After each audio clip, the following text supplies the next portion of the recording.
In whizzing speed and crashing breeze, houses, fences, meadows, people, slapped across her eyeballs like pictures on a fan. On and on through kaleidoscopic yellows and rushing grays, the great car sped, a purely mechanical factor in a purely mechanical landscape. Rigid with concentration, the senior surgeon stared like a dead man into the intrepid oncoming road. Intermittently, from her green plushy lap robes, the little crippled girl struggled to her feet, and sprawling clumsily across whosever shoulders suited her best, raised a brazenly innocent voice, deliberately flatted, in a shrill and maddeningly repetitive chant of her own making, to the effect that all the birds were there with yellow feathers instead of hair, and bumblebees crocheted in the trees, and bumblebees crocheted in the trees, and all the birds were there, and intermittently from the front seat the senior surgeon's wooden face relaxed to the extent of a grim mouth twisting distractedly sideways in one furious bellow. "Will you stop your noise and go back to your seat?" Nothing else happened at all until at last, out of unbroken stretches of winter-staled stubble, a high formal hemlock hedge and a neat pebbled driveway proclaimed the senior surgeon's ultimate destination. Cautiously now, with an almost tender skill, the big car circled a tiny venturesome clump of highway violets, and crept through a prancing, leaping fluff of yellow collie dogs to the door of the big stone house. Instantly, from inestimable resources, a liveried serving man appeared to help the surgeon from his car, another to take the surgeon's coat, another to carry his bag. Lingering for an instant to stretch his muscles and shake his great shoulders, the senior surgeon breathed into his cramped lungs a friendly impulse, as well as a scent of budding cherry trees. "You may come in with me if you want to, Miss McGregor," he conceded. "It's an extraordinary case. You will hardly see another one like it." Palpably he lowered his already almost indistinguishable voice. "The boy is young," he confided. "About your age, I should guess. A college football hero, the most superbly perfect specimen of young manhood it has ever been my privilege to behold. It will be a long case. They have 2 nurses already, but would like another. The work ought not to be hard. Now, if they should happen to fancy you—" In speechless expressiveness his eyes swept estimatingly over sun-parlors, stables, garages, Italian gardens, rapturous blue-shadowed mountain views, every last intimate detail of the mansion's wonderful equipment. Like a drowning man feeling his last floating spar wrenched away from him, the white linen nurse dug her fingernails frantically into every reachable wrinkle and crevice of the heavily upholstered seat. "Oh, but sir, I don't want to go in," she protested passionately. "I tell you, sir, I'm quite done with all that sort of thing. It would break my heart, it would. Oh, sir, this worrying about people for whom you've got no affection, it's like sledding without any snow.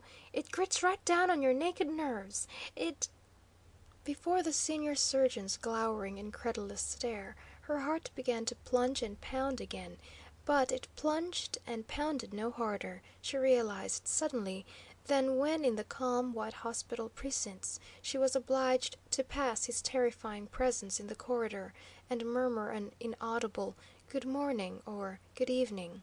After all, he's nothing but a man, nothing but a man, nothing but a mere ordinary 2-legged man, she reasoned over and over to herself.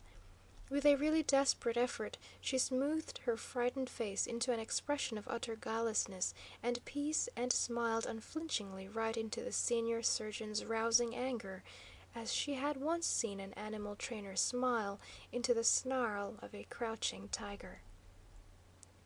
"Thank you very much," she said. "But I think I won't go in, sir. Thank you. My face is still pretty tired." idiot!" snapped the senior surgeon as he turned on his heel and started up the steps. From the green plushy robes on the back seat, the white linen nurse could have sworn that she heard a sharply ejaculated, maliciously joyful "Ha!" piped out. But when both she and the senior surgeon turned sharply round to make sure, the little crippled girl, in apparently complete absorption, sat amiably extracting tuft after tuft of fur from the thumb of one big sable glove, to the rumbling sing-song monotone of "He loves me not, loves me not." Bristling with unutterable contempt for all femininity, the senior surgeon proceeded up the steps between two solemn-faced lackeys. "Father!" wailed a feeble little voice. "Father!" There was no shrillness in the tone now, nor malice, nor any mischievous thing, just desolation, the impulsive, panic-stricken desolation of a little child, left suddenly alone with a stranger. "Father!" The frightened voice ventured forth a tiny bit louder, but the unheeding senior surgeon had already reached the piazza. "Fat father!" screamed the little voice. Barbed now like a shark hook, the phrase ripped through the senior surgeon's dormant sensibilities. As one fairly yanked out of his thoughts, he whirled around in his tracks. "What do you want?" he thundered. Helplessly the little girl sat staring from a lackey's ill-concealed grin to her father's smouldering fury. Quite palpably she began to swallow with considerable difficulty. Then, quick as a flash, a diminutively crafty smile crooked across one corner of her mouth. "Father," she improvised dulcetly, "Father, may I sit in the white linen nurse's lap?" Just for an instant the senior surgeon's narrowing eyes probed mercilessly into the reekingly false little smile. Then altogether brutally he shrugged his shoulders. "I don't care where in blazes you sit," he muttered, and went on into the house. With an air of unalterable finality, the massive oak door closed after him. In the resonant click of its latch, the great wrought-iron lock seemed to smack its lips with ineffable satisfaction. Ringing suddenly round with a whish of starched skirts, the white linen nurse knelt up in her seat and grinned at the little crippled girl. "Hie yourself," she said. Against all possible expectancy, the little crippled girl burst out laughing. The laugh was wild, ecstatic, extravagantly boisterous, yet awkward withal, and indescribably bumpy, like the first flight of a cage-cramped bird.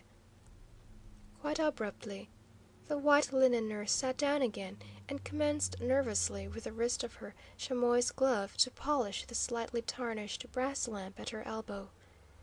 Equally abruptly, after a minute, she stopped polishing and looked back at the little crippled girl. "Would you like to sit in my lap?" she queried conscientiously. Insolent with astonishment, the little girl parried the question. "Why in blazes should I want to sit on your lap?" she quizzed harshly. Every accent of her voice, every remotest intonation, was like the senior surgeon's at his worst. The suddenly forked eyebrow, the snarling twitch of the upper lip, turned the whole delicate little face into a grotesque but desperately unconscious caricature of the grim-jawed father. As though the father himself had snubbed her for some unimaginable familiarity, the white linen nurse winced back in hopeless confusion.